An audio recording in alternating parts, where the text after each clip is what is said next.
साथियों नमस्कार। कल हम लोगों ने इस लेक्चर को आधा पढ़ के छोड़ दिया था क्योंकि ये टॉपिक काफ़ी लंबा है और इसमें समय ज़्यादा हो रहा था, तो हम लोगों ने आधा उसको पढ़ा और आधा छोड़ दिया था। 2 पार्ट में इसको पढ़ने के लिए आज हम लोग आगे का जो शेष हिस्सा है उसको कंटिन्यू करेंगे और जो आगे बाकी है उसको देखेंगे लोग। तो आज हम लोगों को शुरू करना है विदेशी यात्रियों से जो मिलने वाली जानकारी है उनके बारे में हम लोगों को देखना है। तो पहले हम लोग देखेंगे कि जो यूनानी रोमन लेखक आए थे हमारे यहाँ, उन लोगों ने क्या क्या जानकारी दी है। तो सबसे पहला नाम जो आता है यूनानी रोमन में वो आता है टेशियस का। यह ईरान का राजवैद्य था और भारत के संबंध में इसका विवरण जो है आश्चर्यजनक कहानियों से परिपूर्ण होने के कारण इसे अविश्वसनीय माना गया है। इसने जो बात कही है अपने वृत्तांत में वह हाइपोथेटिकल ज़्यादा बातें हैं, इसलिए इसे इतिहास के स्रोत के रूप में उतना तवज्जो नहीं दिया गया है। दूसरा जो लेखक हैं वह हैं हेरोडोटस। इसे इतिहास का पिता कहा गया है। इसने अपनी जो पुस्तक है हिस्टोरिका में 5वीं शताब्दी ईसा पूर्व की जो भारत और जो फारस का संबंध है उसके बारे में वर्णन किया है, परंतु इसका विवरण भी अनुश्रुतियों और अफवाहों पर आधारित है। अनुश्रुति का मतलब क्या होता है कि कही सुनी बातें, यानी प्रमाणिक बातें नहीं। हमने किसी से इसने कैसे लिखा होगा अपने पुस्तक में कि हमने भारत के बारे में ऐसा सुना है, तो कहा सुना बात जो होता है उसे अनुश्रुति हम लोग बोलते हैं। ठीक। इसके अलावा जो सिकंदर के साथ आने वाले लेखकों में देखेंगे तो निर्याकस है, आनेसिक्रिटस है तथा अरिस्टोबुलस है। इन लोगों का जो विवरण है वह अधिक प्रमाणिक और विश्वसनीय माना गया है।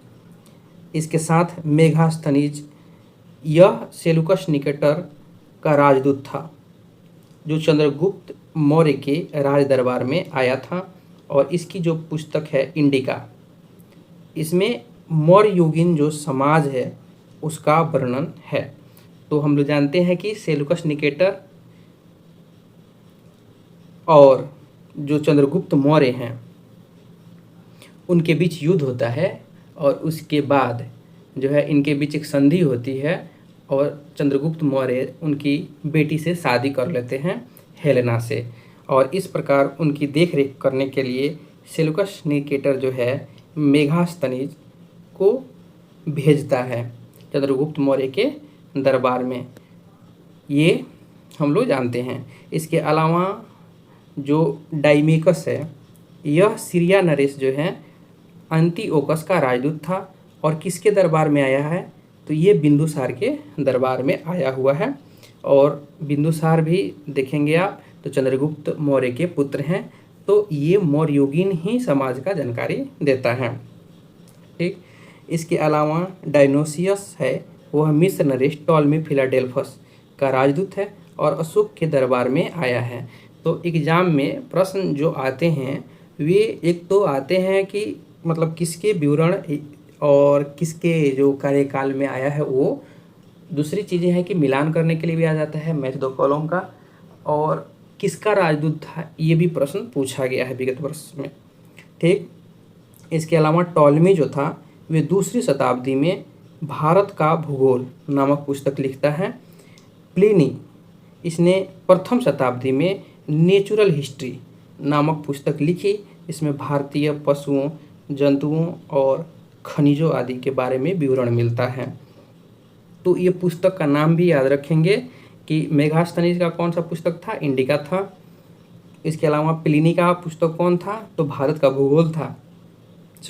टॉलमी का जो पुस्तक था वह भारत का भूगोल था और प्लिनी का जो पुस्तक था वह था नेचुरल हिस्ट्री। तो ये बुक भी पूछे जाते हैं एग्जाम में, तो बुक का नाम भी याद रखना है हमें।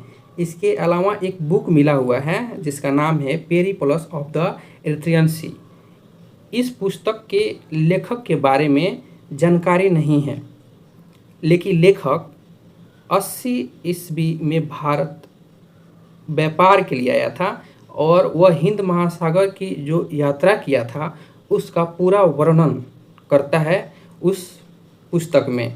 उसने उस समय के भारत के बंदरगाहों की तथा मतलब भारत के बंदरगाहों की तथा यहाँ से जो वस्तु व्यापार किए जाते थे उनके बारे में जानकारी देता है।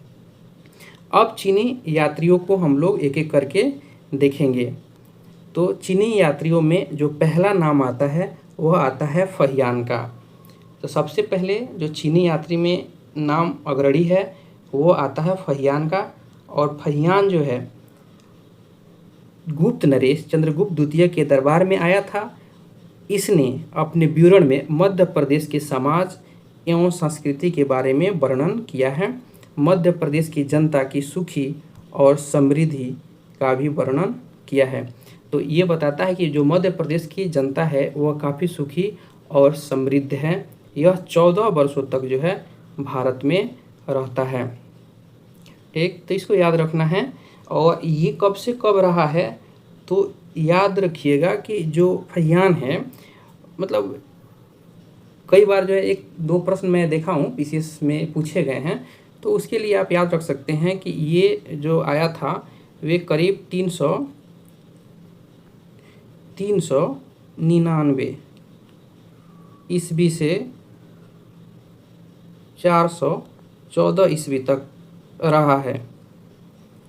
तो इसका टाइम पीरियड आपको याद रखना है फहियान का, 399 से 414 ईस्वी तक। इसके बाद जो आता है वह आता है शुंगयुंग। शुंगयुंग उसके बाद आता है और ये 518 ईस्वी में भारत आया। ये 3 वर्ष, ये अपने 3 वर्षों की यात्रा में बौद्ध धर्म की प्राप्तियां एकत्रित करता है। अब जो इसके बाद के लेखक हैं चीनी यात्री में वे हैं ह्वेनसांग। ह्वेनसांग हर्षवर्धन के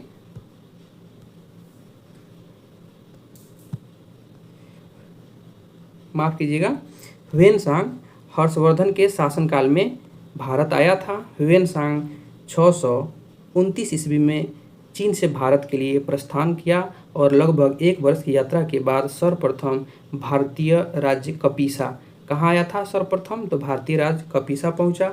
भारत में 15 वर्ष ठहर कर यह 629 में आया, मतलब वहाँ से चला था। तो यह आया होगा 1 वर्ष बाद, कब तो 630 ईस्वी में आया होगा। 15 वर्ष ठहरा और 645 ईस्वी में पुनः जो है चीन लौट गया। यह बिहार के नालंदा स्थित नालंदा विश्वविद्यालय में अध्ययन करने तथा भारत से बौद्ध ग्रंथों को एकत्र करके ले जाने के लिए आया था। इसका जो वृत्तांत है, भ्रमण वृत्तांत, वह CU की है। वहाँ फहियान का भी एक याद रखिएगा कि फहियान का भी एक यात्रा वृत्तांत है और उसको बोलते हैं फो को की। उसका मैं लिख दे रहा हूँ, फो को की, याद रखिएगा फो को की, ये उसका यात्रा वृत्तांत है फहियान का।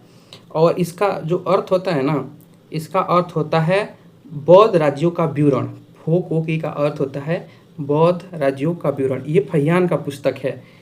तो ये मिलता जुलता भी है, देखिए इसके नाम में भी फ है और यहाँ भी फ है, तो यदि आए तो कंफ्यूज नहीं होना है। फो को की फहियान का पुस्तक है और CU की देखिए इसमें स है, तो यहाँ से आप उसको थोड़ा दिमाग में रखेंगे और मैच कर लेंगे कि इसका जो वृत्तांत है वो है CU की नाम से प्रसिद्ध है।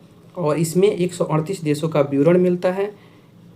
इसमें देखेंगे तो आप हर्षकालीन समाज, धर्म और राजनीति के बारे में विवरण मिलता है। ठीक, इसके अनुसार सिंध का राजा शूद्र था। ये जब आया था तो ये बताता है कि जो सिंध प्रदेश है वहाँ का राजा शूद्र है। ह्वेनसांग ने बुद्ध की प्रतिमा के साथ साथ सूर्य और शिव की प्रतिमा का भी पूजन किया था। एक जो नोट में बात लिखा है उसको देखते हैं क्या लिखा है। तो ह्वेनसांग के अध्ययन के समय नालंदा विश्वविद्यालय के जो कुलपति थे वे कौन थे? आचार्य शिलभद्र थे। यह विश्वविद्यालय बौद्ध दर्शन के लिए काफ़ी ज़्यादा जो है प्रसिद्ध था। इसके बाद आते हैं इति सिंह।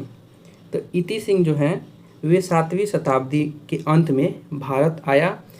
इसने अपने विवरण में नालंदा विश्वविद्यालय, विक्रमशिला विश्वविद्यालय तथा अपने समय के भारत का भी वर्णन किया हुआ है। तो कई बार एग्जाम में चीनी यात्री जो आए हैं उनका क्रम पूछ लेता है, तो उसके लिए आप एक ट्रिक याद रख सकते हैं कि चीनी यात्री को, ठीक, आप उसको याद रख सकते हैं ट्रिक के माध्यम से। चीनी यात्री को याद रखिएगा, फांसी हुई, ये ट्रिक है, आप इस ट्रिक के माध्यम से याद रख सकते हैं। फांस से जो है फैयान हो जाएगा, सी से आप इसको शुंगयुंग को याद कर लीजिएगा, हु से हुएनसांग, ई से जो है इति सिंह, तो फांसी हुई, इसका ट्रिक आप याद रखेंगे। चीनी यात्री का जो आने का कालक्रम अगर मिलाने को दे दे तो ये ट्रिक वहाँ पे आपको काम कर जाएगा, फांसी हुई, और आप जल्दी से इस ट्रिक के माध्यम से उसको क्रम से सजा भी लेंगे। अब देखते हैं हम अरबी जो यात्री आए हैं उनको एक एक करके। तो सबसे पहला नाम जो है इसमें अलबरूनी का दिया हुआ है। अलबरूनी जो है महमूद गजनवी के साथ भारत आया था। अलबरूनी ख्वारिज्म या खीव जो आधुनिक तुर्कमेनिस्तान का रहने वाला था। अरबी में, किस भाषा में? अरबी में लिखी गई इसकी कृति है किताब उल हिंद, या इसी किताब को बोलते हैं तहकीक ए हिंद, जिसका अर्थ होता है भारत की खोज। आज भी इतिहासकारों के लिए एक महत्वपूर्ण स्रोत है। यह एक ऐसी वृत्तांत है, विस्तृत ग्रंथ है जिसमें धर्म, दर्शन, यहाँ के जो त्यौहार हैं त्यौहारों, खगोल विज्ञान, कीमिया, रीति रिवाजों तथा प्रथाओं, सामाजिक जीवन, भारतौल, मापन विधियों, मूर्तिकला, कानून, मापदंड, विज्ञान आदि विषयों के आधार पर 80 अध्यायों, कितना अध्याय? तो 80 अध्यायों में विभाजित है। इसने राजपूत कालीन समाज, धर्म, रीति रिवाज, राजनीति आदि पर सुंदर प्रकाश डाला है। तो अलबरूनी का जो पुस्तक है वह पुस्तक नाम याद रख लेंगे कि किताबुल हिंद है या तहकीक ए हिंद है। यह किसके साथ भारत आया था? तो महमूद गजनवी के साथ भारत आया था। इसके बाद आता है इब्न बतूता। तो इब्न बतूता जो है यह भी देखिए, ऐसे ये मोरक्को का रहने वाला था जो आज के डेट में अफ्रीका में है, फिर भी इसे अरबी यात्री में कंसीडर किया जाता है। इसके द्वारा अरबी भाषा में लिखा गया इसका यात्रा वृत्तांत, जिसका नाम है रेहला, इसे रेहला कहा जाता है, 14वीं शताब्दी में भारतीय उपमहाद्वीप के सामाजिक तथा सांस्कृतिक जीवन के विषय में बहुत ही प्रचुर तथा सबसे रोचक जानकारी देता है। 1333 ईस्वी में दिल्ली पहुंचने पर इसकी विद्वता से प्रभावित होकर सुल्तान मोहम्मद बिन तुगलक, कौन सुल्तान? तो मोहम्मद बिन तुगलक ने इसे दिल्ली का काजी को न्यायाधीश भी कहते हैं, काजी या न्यायाधीश नियुक्त किया और बाद में इसे चीन भी भेजा था। अब कुछ अन्य लेखकों के बारे में देख लेते हैं। एक लेखक अन्य लेखकों में आते हैं तारानाथ, ये तिब्बती लेखक थे। तो यह एक तिब्बती लेखक था। इसने कंगयूर तथा तंगयूर नामक ग्रंथ की रचना की। इनसे भारतीय इतिहास के बारे में जानकारी मिलती है। मार्को पोलो यह 13वीं शताब्दी के अंत में पांड्य देशों की यात्रा पर आया था। इसका विवरण पांड्य इतिहास के अध्ययन के लिए उपयोगी है। अब देखते हैं कुछ पुरातात्विक संबंधित जो साक्ष्य मिले हैं उसको देख लेते हैं। अब उसको पढ़ना है हम लोगों को। तो पुरातत्व संबंधित साक्ष्य से मिलने वाली जानकारियाँ देखिए। भारतीय जो पुरातत्व शास्त्र है उसके पितामह हैं सर अलेक्जेंडर कनिंघम। तो सर अलेक्जेंडर कनिंघम को भारतीय पुरातत्व शास्त्र का पितामह कहा गया है। Alexander Rea, H Longhurst, Robert Sewell, James Burgess, Walter Elliot, ये सभी भारत के पुरातात्विक स्थलों के उत्खनन से संबंधित हैं। इन लोगों ने भट्टी, प्रोलू, घंटासला, अमरावती आदि स्थलों की खुदाई की। 1400 ईसा पूर्व के अभिलेख बोगाज कोई एशिया माइनर, जो आज के आधुनिक तुर्की हैं, उसे एशिया माइनर बोला जाता था। तो जब भी एशिया माइनर आए तो आप अपने दिमाग में तुर्की कंसीडर करेंगे। तो बोगाज कोई से वैदिक देवता मित्र, वरुण, इंद्र और नसत्य चारों का नाम याद रखेंगे, का नाम मिलते हैं। तो आप इन चारों का नाम याद रखेंगे कि 1400 ईसा पूर्व के अभिलेख बोगाज कोई एशिया माइनर से वैदिक देवता मित्र, वरुण, इंद्र और नसत्य के नाम मिलते हैं। एक्चुअली क्या है ना कि मतलब यहाँ तुर्की में दो कबीला है, एगो है हिट्टाइट और मितनी। इन दोनों के बीच में एक संधि होता है और इस संधि में 4 वैदिक देवताओं को गवाह माना जाता है और यही वे 4 देवता हैं। ठीक है। इसके अलावा देखिएगा तो मध्य भारत में भागवत धर्म जो वैष्णव संप्रदाय से संबंधित है, विकसित होने का प्रमाण जो है तक्षशिला के इंडो ग्रीक राजा जो है एंटियालकिड्स का राजदूत है हेलियोडोरस के बेसनगर गरुड़ स्तंभ अभिलेख से मिलता है। तो ये जो हेलियोडोरस है वो इंडो ग्रीक राजा हैं एंटियालकिड्स, उसका जो हेलियोडोरस है उसके द्वारा जो बेसनगर गरुड़ स्तंभ बनाया गया है उससे भागवत धर्म की जानकारी हमें मिलती है। और उस समय देखेंगे तो जो हेलियोडोरस था वह शुंग वंश के राजा भागभद्र के दरबार में आया हुआ था।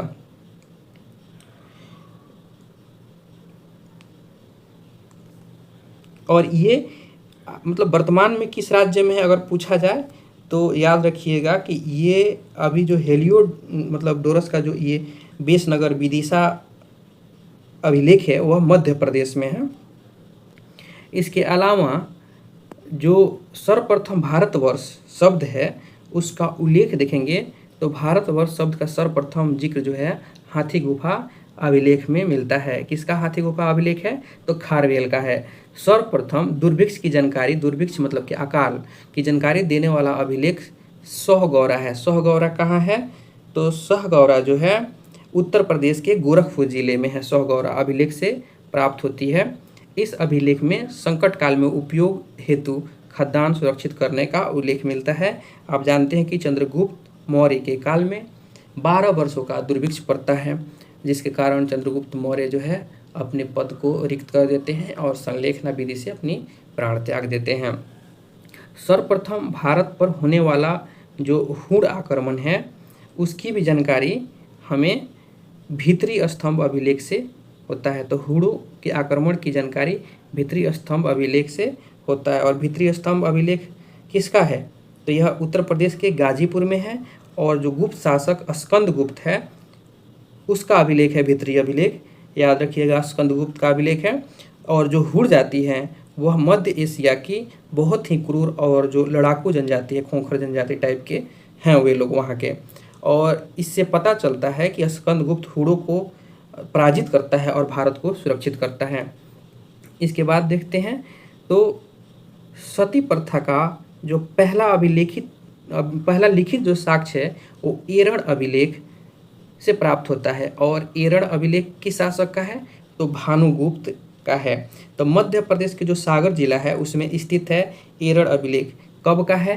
तो ये 510 ईस्वी का है एरण अभिलेख। कब का है? 510 ईस्वी का है। और जो गुप्त शासक भानुगुप्त हैं उनका एक सेनापति है गोपराज, वह युद्ध में मारा जाता है और उसकी पत्नी उसी के शव के साथ सती कर दी जाती है। इसके अलावा देखेंगे तो सातवाहन राजाओं का पूरा इतिहास उसके अभिलेखों के आधार पर ही लिखा गया है। वत्स भट्टी द्वारा संस्कृत अभिलेख, जो वत्स भट्टी जो हैं उनके द्वारा संस्कृत में लिखे अभिलेख जो दशमपुर है अभिलेख में रेशम बुनकरों की एक श्रेणी द्वारा सूर्य मंदिर के निर्माण का उल्लेख किया गया है। इस अभिलेख में मुख्य रूप से कुमार गुप्त और बंधु वर्मा से संबंधित है। तो यह अभिलेख देखिएगा मुख्य रूप से कुमार गुप्त और बंधु वर्मा से संबंधित है। आमतौर पे मतलब इतिहास में राजाओं को किताब और कहानियों में लिखा जाता है, लेकिन यहाँ पे देखिएगा तब मध्य प्रदेश के जो मंदसौर से यह अभिलेख मिला है वह वत्स भट्टी द्वारा लिखा गया है। और यह गुप्त शासक है कुमार गुप्त प्रथम और मालवा के जो राजा हैं बंधुवर्मन उसके समय का है। और इसमें लिखा गया जो शब्द है वो है पटवाय, समझे, वह पटवाय शब्द लिखा गया है। पटवाय शब्द किसके लिए प्रयोग किया गया है, तो वह रेशम बुनकरों के लिए प्रयोग किया गया है। तो जो पटवाय यानी रेशम बुनकरों की एक श्रेणी द्वारा जो मंदिर हैं उनके मरम्मत के लिए जो दान दिया गया है उसका जिक्र मिलता है। इसके अलावा जो कश्मीर है तो कश्मीर के 9 पसाड़ी पूरा स्थल है बुर्ज होम से गर्तवास यानी जो गड्ढा घर है उसका साक्ष्य मिलता है। इनमें उतरने के लिए सीढ़ी भी बनाई गई, सीढ़ियाँ होती थी। यहाँ मनुष्य के साथ साथ पालतू कुत्ते को भी दफनाने की प्रथा प्रचलित थी। पूरा स्थल उन स्थानों को कहते हैं जहाँ औजार बर्तन इमारतों जैसी वस्तुओं का अवशेष मिलते हैं। प्राचीन सिक्कों को आहत सिक्के कहा जाता है और इसी को साहित्य में कारसापण भी कहा जाता है। तो प्राचीन सिक्कों को आहत सिक्के कहते हैं और इसे साहित्य में कारसापण कहा जाता है। सर्वप्रथम सिक्कों पर लेख लिखवाने का जो कार्य किया गया है वह यवन शासकों ने किया है। सर्वप्रथम सिक्कों पर लेख लिखने का कार्य यवन शासकों के द्वारा किया गया है। अब कुछ महत्वपूर्ण अभिलेख हैं उनको एक एक करके देख लेते हैं। तो पहला जो अभिलेख है वह है हाथी गुफा अभिलेख। तो हाथी गुफा अभिलेख किसका है, इस पे ये तिथि रहित है यानी इस पे तिथि नहीं लिखा गया है और इसकी भाषा प्राकृत है और इसका लेखक जो है वह खारवेल है। अभी हमने पढ़ा था कि पहली बार जो है भारतवर्ष का जिक्र कहाँ मिलता है, तो वह हाथी गुफा अभिलेख में ही भारतवर्ष का अभिलेख मिलता है। इसके बाद जो है जूनागढ़ अभिलेख जो गिरनार अभिलेख के नाम से भी जाना जाता है। जूनागढ़ ये पहला जो है शुद्ध संस्कृत में लिखा गया बड़ा अभिलेख है। और किसने लिखवाया है इसे, तो रुद्रदामन ने इसे लिखवाया है। ये कहाँ है, तो यह अभिलेख जो है यह गुजरात में है। एक्चुअली जूनागढ़ जो अभिलेख है उसके बारे में अगर देखेंगे तो उस पे एक मतलब झील के निर्माण को लेके पूरी वर्णन की गई है। तो उस झील का निर्माण जो है सबसे पहले जो है चंद्रगुप्त मौर्य करवाते हैं। चंद्रगुप्त मौर्य के एक प्रांतीय राज्यपाल हैं पुष्यगुप्त, वह कृषि संबंधित पानी हेतु एक गिरनार में सुदर्शन झील का निर्माण करवाते हैं। बाद में जो सम्राट अशोक होते हैं उनके जो राज्यपाल हैं तुषार, वह भी वहाँ पे उसका मतलब जो झील है वहाँ से नहर का निर्माण करवाते हैं। बाद में रुद्रदामन उनका जो है मरम्मत करवाते हैं उस झील का, बिना कोई प्रजा पे जो है अतिरिक्त कर लगाए हुए उसका निर्माण करवाते हैं। फिर बाद में स्कंदगुप्त भी आगे चल के उसका निर्माण करवाएंगे। जो स्कंदगुप्त हैं उनका जो राज्यपाल होगा गिरनार का वह चक्रपालित है और वह उसका फिर जो मतलब जीर्णोद्धार करवाएंगे। तो इस तरह से उसका मतलब जो अभिलेख है उसमें सारी चीज़ें लिखी गई है। नासिक अभिलेख है तो इसकी भाषा प्राकृत है और यह गौतमी बलश्री का लिखा हुआ है, मतलब वो शासक है उसके बारे में जानकारी मिलती है। प्रयाग स्तंभ है, ये इसकी भाषा जो है संस्कृत है और ये समुद्रगुप्त के समय का है। हरिसेन का नाम आप सुने होंगे प्रयाग प्रशस्ति के बारे में, तो ये इसी से संबंधित है। ये होल अभिलेख है वह संस्कृत भाषा में है और पुलकेशिन द्वितीय द्वारा मतलब ये निर्मित है या इस शासक के बारे में जानकारी मिलती है। मंदसौर सोंदनी अभिलेख ये संस्कृत भाषा में है और मालवा नरेश यशोधर्मन के बारे में इससे जानकारी मिलती है। और ग्वालियर अभिलेख जो है यह भी संस्कृत में है और प्रतिहार नरेश भोज के बारे में वहाँ से जानकारी मिलती है। भीतरी एवं जूनागढ़ अभिलेख यह भी संस्कृत में है और यह स्कंदगुप्त के काल में बना हुआ है। देवपाड़ा अभिलेख जो संस्कृत में है और बंगाल शासक विजयसेन के बारे में जानकारी मिलती है। ठीक है, और ये बात तो मैंने आपको बता दिया ऑलरेडी कि जो हाथी गुफा अभिलेख है वहाँ से भारतवर्ष शब्द का जिक्र हुआ है। और संस्कृत में लिखा हुआ पहला जो लंबा शिलालेख है वह कौन है, कमेंट में बताएं। अभी मैंने आपको बताया, चलिए बता ही देता हूँ, मैं ही बता देता हूँ। यह जूनागढ़ अभिलेख है, पहली बार संस्कृत में यही लिखा गया था और इसमें सुदर्शन झील के जो पुनर्निर्माण हुआ था, पुनरुद्धार हुआ था, उसके बारे में वर्णन किया गया है। देखिए, अभिलेखों के अध्ययन पुरालेख शास्त्र या इपिग्राफी कहलाता है और इनकी तथा दूसरे पुराने दस्तावेजों की प्राचीन तिथि के अध्ययन को पुरालिपि शास्त्र कहते हैं। सबसे अधिक अभिलेख जो है मैसूर में मुख्य पुरालेख शास्त्री के कार्यालय में संग्रहित है। तो सबसे ज़्यादा अभिलेख कहाँ संग्रहित किया गया है? तो मैसूर के मुख्य पुरालेख शास्त्री के कार्यालय में। आरंभिक अभिलेख प्राकृत भाषा में हैं। सबसे पुराने अभिलेख हड़प्पा संस्कृति के मुहरों पर मिलते हैं, जो अभी पढ़े नहीं जा सके हैं।